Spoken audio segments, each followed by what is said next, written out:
Hello, everybody. Chris Matthew with Forbidden Knowledge News. And as you can see, I'm here with the amazing author, researcher, world traveler, Brad Olsen. Brad, how you doing? Doing great, Chris.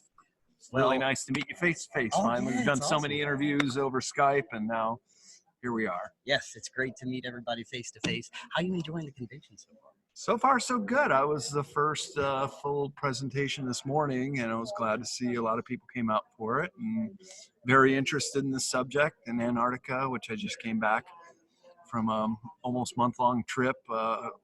Almost 1 year ago, one year and a week ago, I was getting off the boat, and I'm glad that so many people are interested in this subject because there's a lot of mysteries down there, and I hope to have dispelled a few myths myself and brought out some new information that people may not have heard about. Definitely, it was fascinating.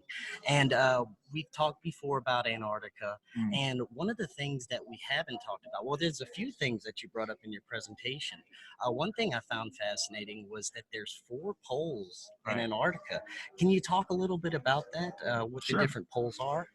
Well, the geographic pole, we all know, that's the axis that the Earth spins on, just like the North Pole. A lot of people think that all compasses point to that pole, and they would be wrong because that would be the magnetic pole. And this has thrown off mariners since people have started sailing across the ocean because they would always assume that was the North Pole.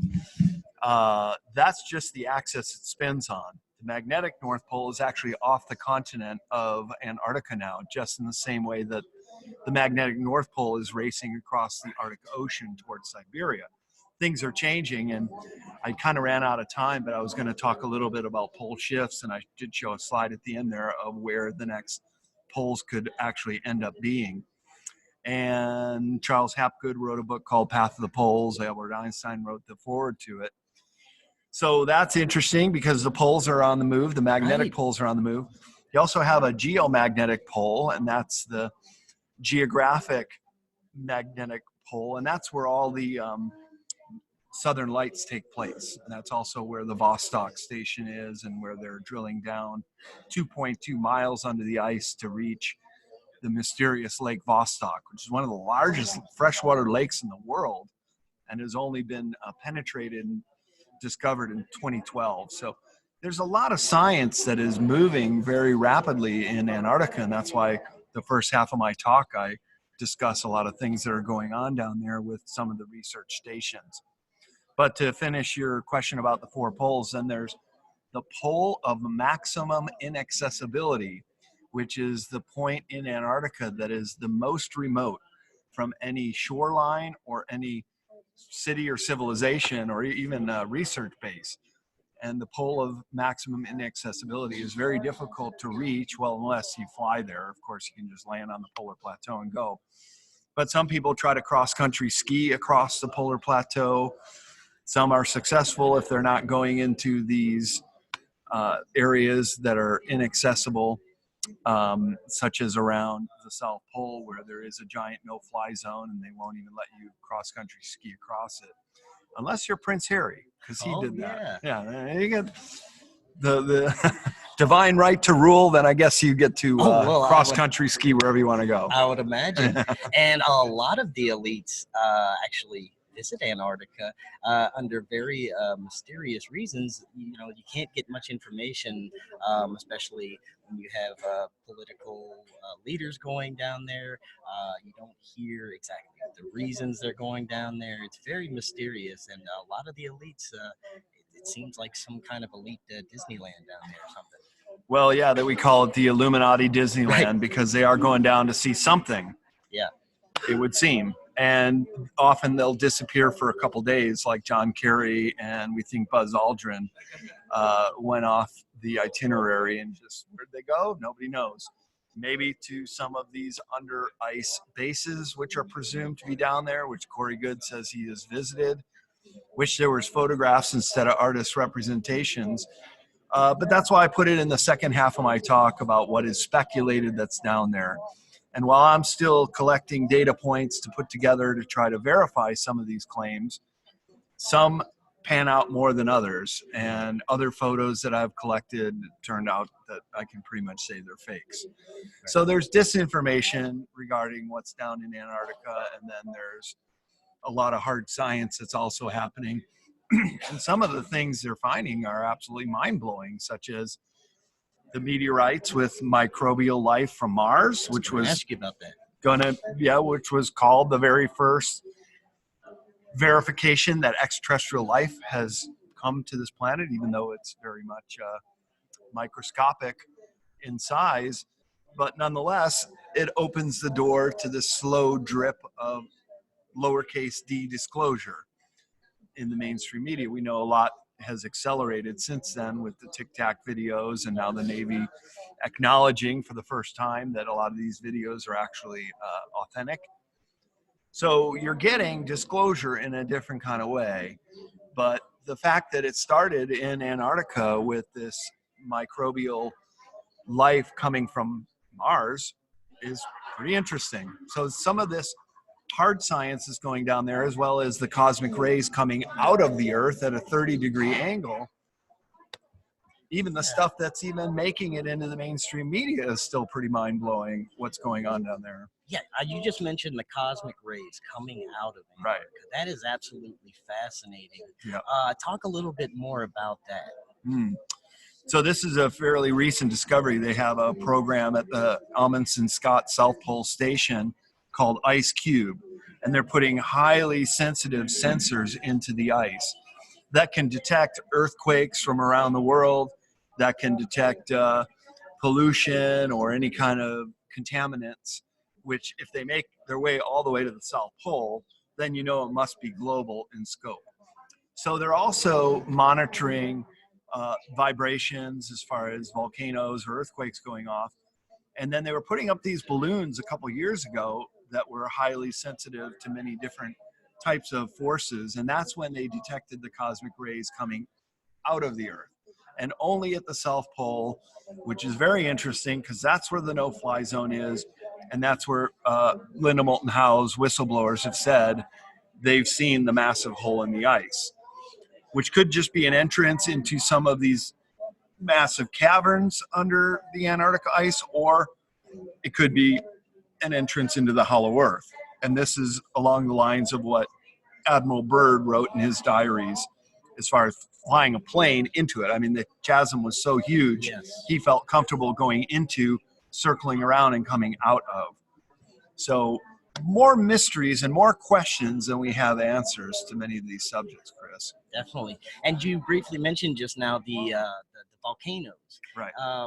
Most people don't know how volcanic underneath our Antarctica is. I think it's something like 91 volcanoes under there. That's right. Ridiculous amount. Sorry about that. Oh, that's okay. But yeah, if you could just talk about the volcanoes. I know you briefly mentioned it in your presentation. Yeah. Hey, I'm doing an interview with Chris. Come on out to the table. There we go. Good enough. Yeah, 91 volcanoes that are known. Several fault lines that have volcanoes along the ridge of the Trans-Antarctic Mountains, which I showed. And because it's so geothermically active, the propensity to create these massive caverns or chambers under the ice large enough to hold a small city. And because of the geothermal activity, you have not only the ability to tap in for free energy, but you can have a heating source, and you can use it to turn a turbine, for example, and harness it in different ways. So that is why the Nazis chose the area near the Schumacher Ponds, which are geothermically active hot spring lakes that they discovered in the late 1930s and set up their Point 211, or the New Berlin base, not too far away, right along one of these fault lines. And the Germans, they never left after the war. I have maps from the Cold War period, and West Germany has their bases right there in New Schwabenland. Yeah. So they never pulled out entirely. Definitely. Now, do you have, I believe you have plans on going back there in the future, right? Well, I've been approached by some producers that want to produce some shows that have heard my interviews and talks on it.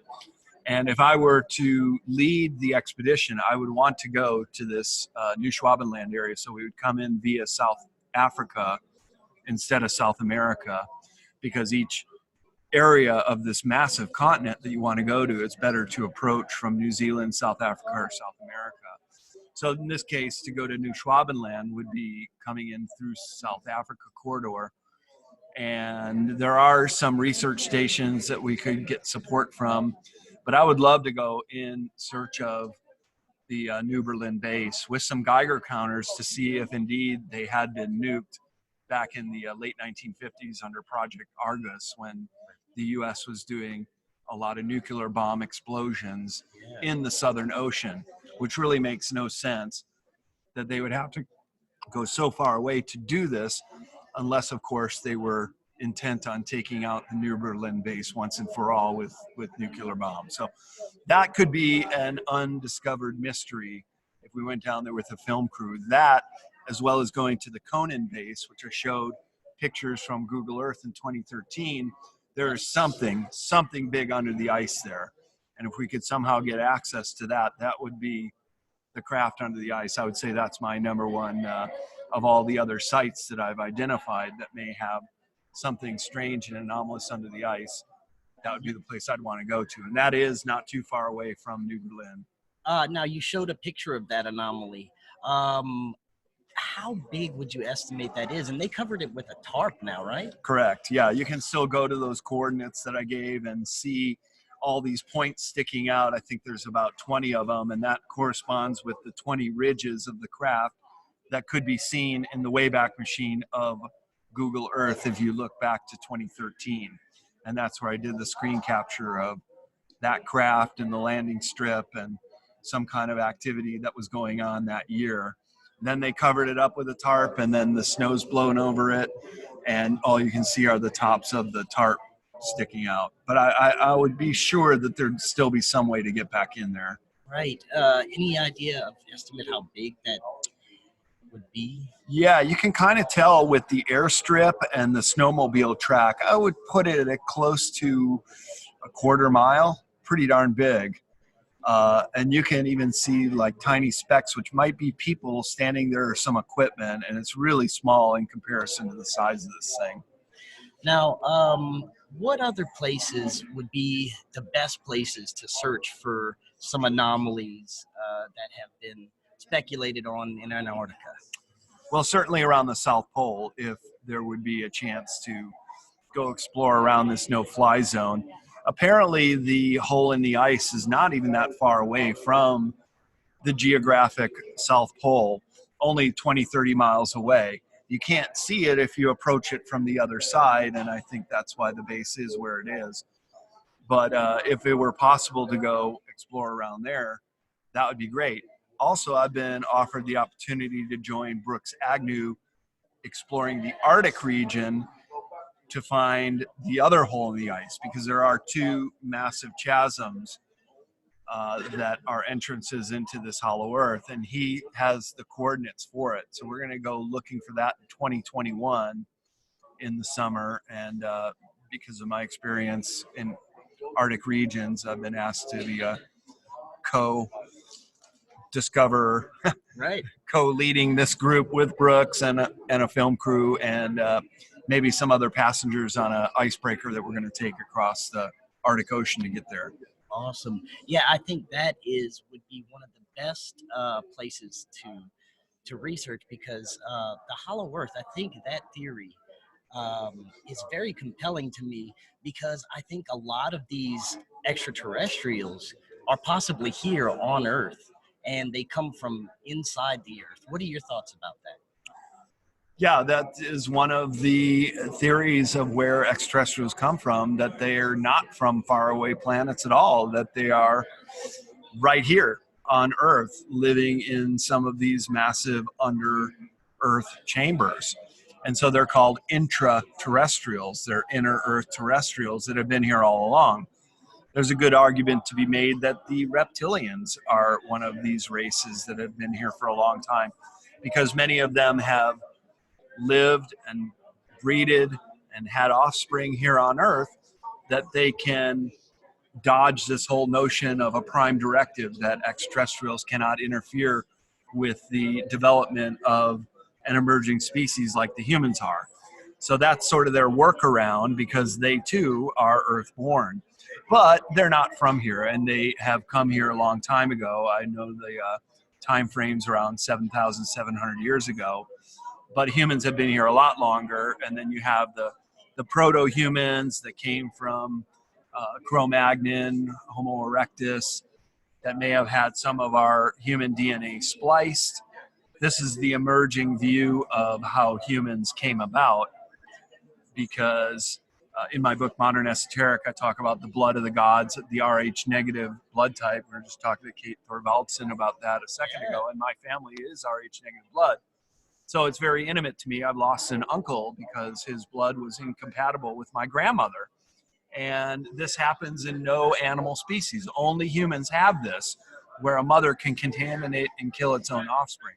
So there's a lot of weird things about the human genome, especially our DNA, where about 90% of it is called this dark DNA or this ghost DNA. Junk DNA. Junk DNA. It's Right. given these derogatory names only because we're ignorant of what it might be and what it might do. Definitely. And I would suspect that has a lot to do with the spirit of our bodies and how that connects to DNA. And it's still yet undiscovered by modern science and DNA sciences. Yeah, I'd have to agree. I think that we're definitely some sort of hybrid race, and our DNA, I think, holds powers that those in control don't want us to find out about. I think we have more powers that we could ever imagine if we could harness the powers of our DNA, consciousness, things like that, that the powers that be don't want us to access. Wouldn't you agree? I would totally agree, and that would be the secrets of the universe. That's esoteric knowledge in its finest form, Chris. Yes, I'm definitely. glad you've seized on that, because that is one of the big questions of who we are and what we're doing here on Earth, and more importantly, what our innate abilities might be, these superhuman abilities we read about in, for example, Paramahansa Yogananda wrote the book called Autobiography of a Yogi, and every chapter is about a different yogi, guru, master who has achieved superhuman abilities. So these are all latent inside each one of us, just like our pineal gland is calcified over and we don't use it, nor do we use this junk DNA, which could then access quite a few of these abilities. So this is what I'm very interested in, and I write about in my esoteric series of books, and I hope other people also gain a little of that enthusiasm. Definitely. Well, Brad, it was great talking to you. What's your plans for the rest of the conference? Well, I'm giving my Mysteries of South America talk on Tuesday, and that's a complimentary talk with Antarctica because both of those trips were together. Right. And then I'm on the esoteric panel with Johnny Enoch, Jordan Maxwell, who's sitting right here, and Jay Widener, who's coming to the event too. So I'm really looking forward to that and interacting with all the people here at UFO Megacon. It's a great selection of speakers and truth seekers who come to these conferences and want to gain more information, as do I. I'm here to learn as well. Definitely. 100%. Thank you so much, Brad, Oh, for thank talking you, with Chris. us. Always a Looking pleasure, forward buddy. to your presentations. Thanks, man.